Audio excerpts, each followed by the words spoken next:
মহাবলীপুরম বা মামাল্লাপুরম। হ্যাঁ, আমরা গিয়েছিলাম মহাবলীপুরমে, ওখানে যে স্থাপত্যগুলো আছে সেইগুলো দেখার জন্য। প্রথমেই আমরা পৌঁছে গিয়েছিলাম কৃষ্ণাস বাটার বল, যেটি ছিল একটি ব্যালেন্সিং রক। এটা নাকি একসময় ব্রিটিশরাও ভাঙার চেষ্টা করেছিল হাতি দ্বারা, বাট তারাও পারেনি। তবে এই জায়গাটা ঘুরতে চাইলে পুরো একদিন হাতে সময় নিয়ে ঘুরলে পুরো মামাল্লাপুরম ভালোভাবে সব স্পট কভার করতে পারবেন। তবে আমরা যেই সময়টা গিয়েছিলাম প্রচণ্ড গরম ছিল, এর জন্য আপনারা যখনই যাবেন চেষ্টা করবেন শীতকালের দিকে যাওয়া, তাহলে আপনারা সব জায়গা কমপ্লিট করতে পারবেন ভালোভাবে, অতটা গরমও লাগবে না। তবে এই সামনের যে জায়গাটা, তাতে একটা জায়গার মধ্যে 3-4 রকমের জীবজন্তু রয়েছে, তার মধ্যে হাতি, ময়ূর, বানর। আমি তো এই 3টেই বুঝতে পারলাম। দেখি আপনারা যদি আরও কিছু বুঝতে পারেন কমেন্ট করবেন। তবে এই জায়গাটা একটা আশ্চর্যকর জিনিস দেখলাম, যেটা হলো পাথরের ওপরে নিম গাছ হয়েছে। আপনারা যে দেখছেন এত ব্যাগ ট্যাগ নিয়ে আমরা ঘুরছি, অ্যাকচুয়ালি আমরা পন্ডিচেরি যাচ্ছিলাম, রাস্তার মধ্যে মহাবলীপুরম রয়েছে, তাই ওয়ান ডে মহাবলীপুরম পুরো জায়গাটা কমপ্লিট করেছিলাম।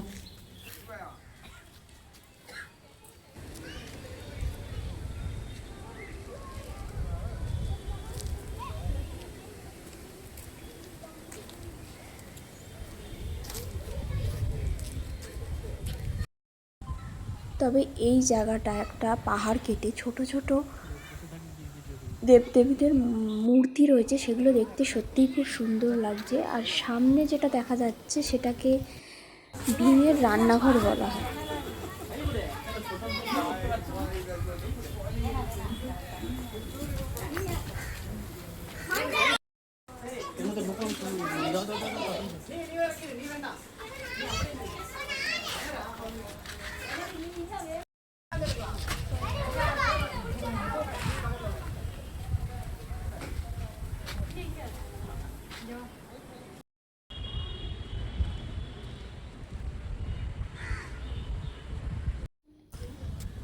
এইটিকে বলে গোপীশ চূর্ণ, যার মধ্যে অল্প একটু জল আছে।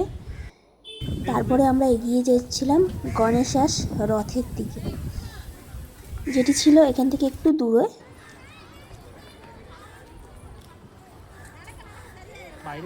এটি হলো গণেশাস রথ। তারপরেই আমরা চলে গিয়েছিলাম বারাহা কেভে, যেটা ছিল আরও সুন্দর দেখতে।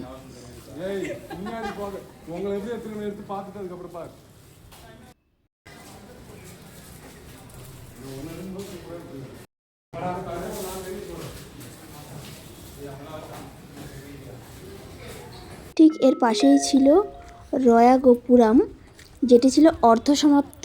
এটা পুরোটা তৈরি হয়নি, বাট সুন্দর ছিল। তারপরেই আমরা পৌঁছে গিয়েছিলাম মামাল্লাপুরম হিলস, যেটা দেখতে খুব সুন্দর লাগছিল। সেই সময় মেঘলা ওয়েদার ছিল। এই জায়গাটিতে যে ছোট্ট পুল মতো করা আছে, এটাকে বলা হয় দ্রৌপদী স্নানাগার বা দ্রৌপদীস বাথ প্লেস। তবে এখন যে আমরা স্থাপত্যটি দেখছি সেটাই ছিল সবচেয়ে আকর্ষণীয়, যেটার নাম ছিল descent of the Ganga river বা অরিজিনাস ভেনান্স।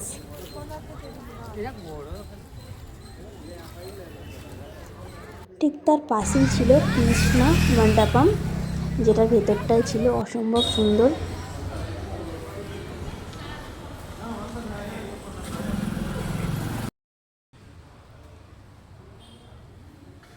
Head east on South Mada Street toward East Raja Street.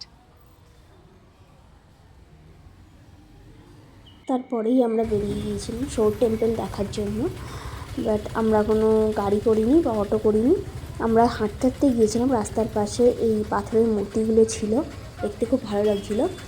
Krishna Mandapam থেকে শোর টেম্পলের দূরত্ব ছিল 500 মিটার, তো আমরা হাঁটতে হাঁটতেই পৌঁছে গিয়েছিলাম। শোর টেম্পেলে পৌঁছেই আমরা প্রথমে টেম্পেলের ওখানে যাইনি, প্রথমে বিচ, ওখানে যে মামাল্লাপুরম বিচ আছে তারই পাশে গিয়েছিলাম। খুব সুন্দর হাওয়া দিচ্ছিল আর আকাশটাও তখন নীল ছিল পুরোপুরি, আর চারিদিকে সবুজ, দেখতে খুবই সুন্দর লাগছিল। এছাড়া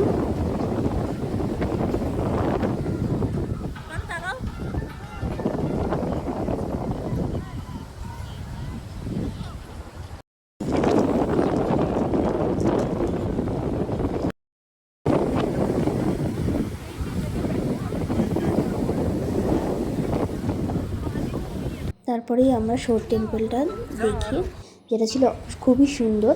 তবে আমরা শোর টেম্পলে বেশি টাইম স্পেন্ড করিনি, তারপরেই আমরা পন্ডিচেরির উদ্দেশ্যে বেরিয়ে গিয়েছিলাম। তো আজ এই পর্যন্তই, টাটা, বাই বাই।